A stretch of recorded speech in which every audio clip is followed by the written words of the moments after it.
Alright, get ready, because this is gonna be epic. Whiskers the orange tabby stretched his chubby, fluffy form as he stepped off the pet transport carrier at McCarran Airport. His emerald eyes sparkled with curiosity as he took in the cacophony of slot machine jingles echoing even through the terminal. His human, Sarah, had brought him along for her work conference, and Whiskers was determined to make the most of it. The moment they arrived at their strip hotel, Whiskers pressed his pink nose against the floor-to-ceiling windows, mesmerized by the towering neon signs and bustling crowds below. His tail twitched with excitement as he spotted the dancing fountains across the street. "Well, Whiskers?" Sarah laughed, scratching behind his ears. "Looks like you're as captivated by Vegas as everyone else."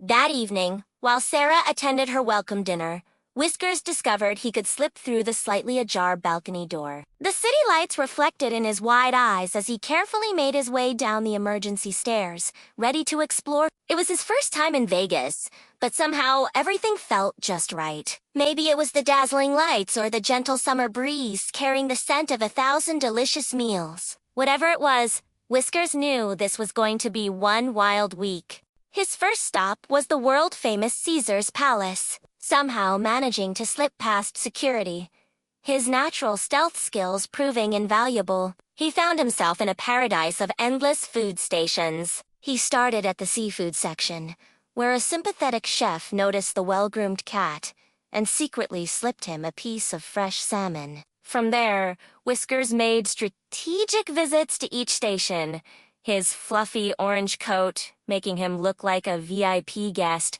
rather than a party crasher. The prime rib station, the international cheeses, even the dessert bar. Whiskers sampled them all with the discriminating palate of a true food critic. By the end of his buffet tour, his already chubby frame had expanded noticeably, and he spent the rest of the day napping contentedly on the hotel's plush carpeting. Day 2, the high roller. Sarah had planned to ride the high roller observation wheel, and somehow Whiskers had managed to sneak into her purse. A feat that required significant compression of his fluffy form. As their pod slowly ascended 550 feet above the strip, Whiskers' eyes grew as round as saucers. The entire city spread out beneath them like a glittering circuit board. Whiskers pressed his face against the glass, his breath fogging the window as he watched the tiny cars and people move about like ants. When they reached the top, he let out a soft marrow of wonder. The desert stretched endlessly in all directions, painted in brilliant oranges and purples by the setting sun. A fellow passenger, charmed by the well-behaved cat, offered to take photos of Sarah and Whiskers with the Vegas skyline behind them. These would become Sarah's favorite vacation pictures. Day 3.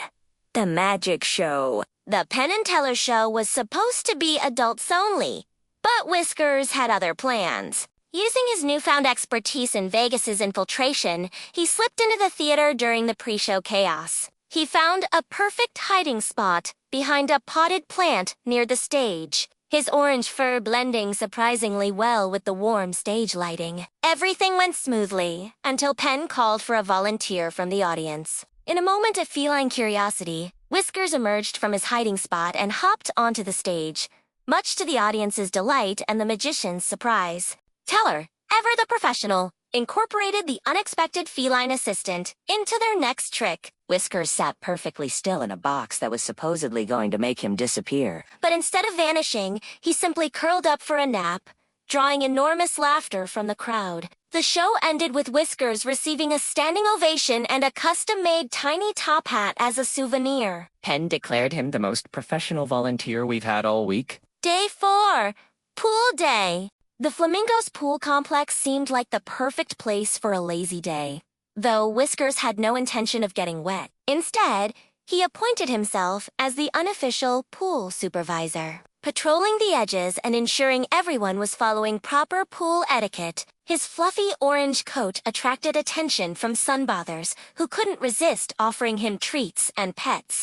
By noon, Whiskers had established a small fan club of tourists who were more interested in photographing him than swimming. The day's highlight came when a beach ball rolled toward the pool edge. Whiskers, in a moment of playful instinct, batted it back toward the swimmers, inadvertently starting an impromptu game of Catan human volleyball that lasted until the pool closed. Day 5.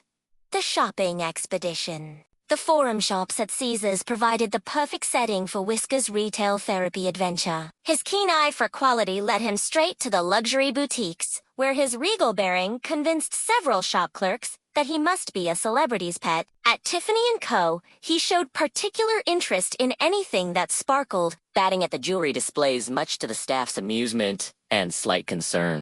A kind sales associate even let him try on a small silver charm bracelet, though it was quickly removed when Whiskers decided it might be edible. His shopping spree continued through the day, with Whiskers collecting complimentary treats from various stores. A silk scarf from a high-end boutique, a gift from an enchanted customer, and several business cards from pet-friendly establishments. Day 6. The grand finale. For his final day, Whiskers decided to tackle the most Vegas experience of all. A wedding chapel. The little white wedding chapel had seen many unusual ceremonies, but never one involving a cat as the ring bearer. A young couple from Ohio, charmed by Whisker's story, which had somehow spread through social media over the week, asked if he could participate in their ceremony. Dressed in a tiny bow tie that matched his new top hat, Whiskers walked down the aisle with dignity. And Grace, carrying the rings in a small basket attached to his collar. The ceremony was perfect, complete with Elvis impersonator, and Whiskers even managed to meow at the appropriate moment during the vows. The newlyweds insisted on including him in all their wedding photos, and Whiskers posed like a seasoned professional. Epilogue. As Sarah packed their bags for the flight home, Whiskers surveyed his collection of Vegas souvenirs. His top hat from Penn & Teller, the silk scarf from the forum shops, several business cards, and dozens of photos with new friends. The flight home was peaceful, with Whiskers sleeping contentedly in his carrier, dreaming of neon lights and endless buffets. Back in their quiet suburban home, he settled into his favorite sunny spot by the window. But his eyes now held a new spark of adventure. Sarah often caught him staring out the window with a distant look, and she swore she could hear him purring the melody of Viva Las Vegas. On the refrigerator, surrounded by photos from their trip, was a business card from a Vegas pet talent agency with a note. Call us anytime. Whiskers has star quality. And sometimes, late at night, Whiskers would look up at the stars and remember the city that never sleeps, where a chubby orange tabby could live like a king for 7 magical days. The end.